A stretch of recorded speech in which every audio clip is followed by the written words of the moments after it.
안녕하세요, 신작가입니다. 일본과 중국의 모습을 보고 있으면 많은 생각을 하게끔 합니다. 일본과 중국은 심각한 쇼비니즘에 갇혀있고 자신들의 문화가 세계 최고라고 생각하는 경향이 강합니다. 이러한 성향 때문인지 타국의 문화를 칭찬이라도 하면 국가적 비난을 당하기도 합니다. 일본과 중국에서 어떤 일이 벌어졌는지 살펴보겠습니다. 최근 제 눈길을 끈 일본 기사가 있습니다. 서울판 미슐랭 가이드에서 속속 선정되는 일본 요리에 질투하는 한국. 왜 이런 제목의 기사가 나왔는지 살펴보겠습니다.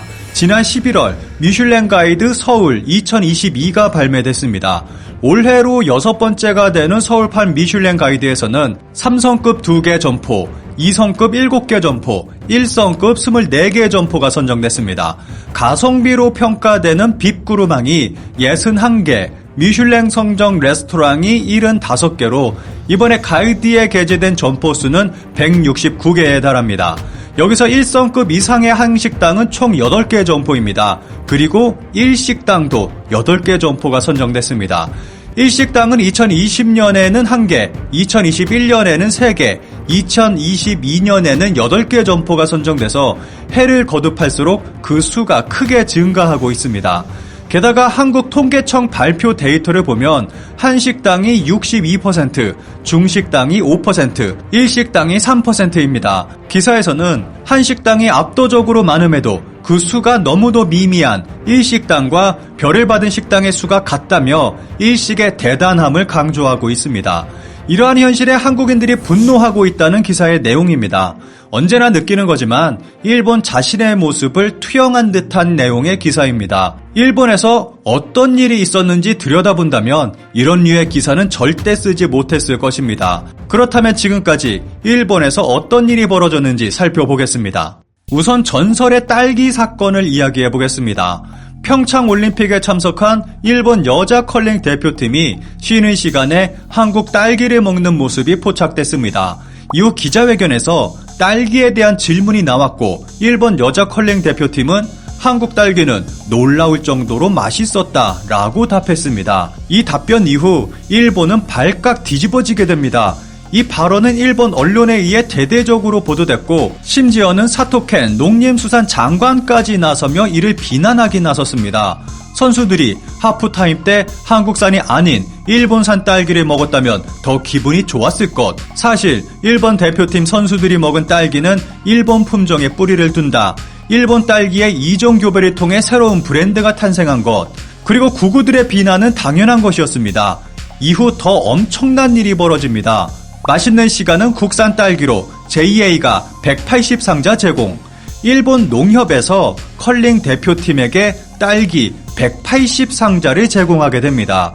일본 농협은 이왕이면 일본의 딸기를 먹었으면 좋겠다는 목소리가 생산자들로부터 나오고 있다며 딸기를 선물한 취지를 설명했습니다. 한국 딸기가 맛있다는 말 한마디 했다는 이유로 전 국민의 공격 대상이 됐고 18상자가 아닌 180상자의 딸기 테러를 당하게 된 것입니다. 이후 문재인 대통령 취임 1주년 때 아베 총리가 축하의 인사로 선물을 건넸습니다. 그 선물은 바로 딸기 케이크였습니다. 그런데 딸기 품종 인증서까지 함께 보내 한국에서는 또다시 논란이 일었습니다. 일본에서 벌어진 전설적인 사건이 또 있습니다. 30년 만에 일본 장기계에 새로운 역사를 기록하며 일본 열도를 휩쓰는 중3의 천재 소년이 나타났습니다. 천재 기사라고 불리는 후지소타 사단은 2017년 도쿄 장기회관에서 시작한 마쓰다 야스히로 4단가의 대국에서 이겨 29연승이라는 대기록을 세웠습니다. 기존 일본 장기계 최다 연승 기록은 카미야 히로시 8단이 30년 전인 1987년에 세운 28승이었습니다. 14세 2개월이라는 최연소 나이에 프로 기사가 된 후지인은 이후 무패 행진을 이어오면서 1년도 안 되는 기간에 새로운 기록을 세우고 단독 1위까지 차지한 것입니다. 대기록 29연승의 날 일본 언론은 높은 관심을 보이며 후지이 경기에 관한 속보를 잇따라 내보냈고 심지어는 후지이의 점심 메뉴까지 자세히 보도했습니다. 문제는 여기서 벌어졌습니다. 천재 소년 후지이가 그날 시켜 먹은 점심 메뉴는 바로 돼지 김치 우동이었던 것입니다. 일본 언론들은 점심 메뉴가 어떻게 승패에 작용할지까지 분석했고 이 모습은 일본 전국에 방송됐습니다. 이후 일본의 네티즌들은 후지 제일 한국인이냐? 편의점에서 돼지 김치 우동 좋아해서 자주 샀었는데 이제 부끄러워서 살 수가 없다 등 김치가 들어간 음식을 시켰다는 이유만으로 엄청난 비난이 쏟아졌습니다. 심지어는 후지이에게 한국인의 피가 섞였다는 루머까지 돌았을 정도입니다. 이 사건은 한국 언론에도 대대적으로 보도됐습니다. 또 하나 재미있는 것은 후지 4단 덕에 해당 가게의 돼지김치 우동은 품절 사태까지 이어졌고 비슷한 가게들에서도 돼지김치 우동의 매출이 가파르게 상승한 것이 언론 보도를 통해 전해졌습니다. 이 당시의 분위기가 어땠는지 잘 말해주는 SNS 글이 있습니다. 김치 우동을 먹은 것만으로 비난받는 나라 일본. 일본에서 주목받고 있을 때는 아무것도 마음대로 먹지 못하는구나. 만약 한국의 유명 프로바둑 기사가 대국 도중 점심으로 우동이나 짜장면을 먹었다면 어떤 일이 벌어질까요? 아무 일도 벌어지지 않습니다. 이런 일은 일본이기 때문에 벌어졌던 것입니다. 입이 떡 벌어질 정도로 놀라운 전설적인 사건 2개만을 살펴봤습니다. 이번에는 중국입니다. 제한 유학생 식당 음식, 끼니 때마다 김치, 너무 불쌍하다고 소리치는 네티즌들. 최근 한국 대학에 다니는 중국인 유학생이 한국 대학의 학식이 형편없다며 사진과 함께 글을 올렸고 수많은 중국의 언론들이 이 유학생의 글을 보도했습니다. 이 유학생은 좀 이상한 사진들을 올렸고 중국에서는 한국에 대한 비난이 쏟아졌습니다. 기사의 내용은 이상하게 한국 유학을 비난하는 내용으로 끝이 났습니다.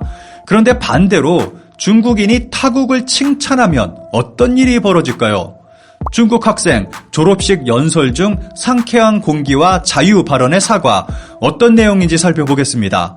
2017년 당시 미국 메릴랜드 주립대에 다니던 양 슈핑은 학위 수여식에서 다음과 같이 발언했습니다. 나는 중국의 도시에서 자랐다.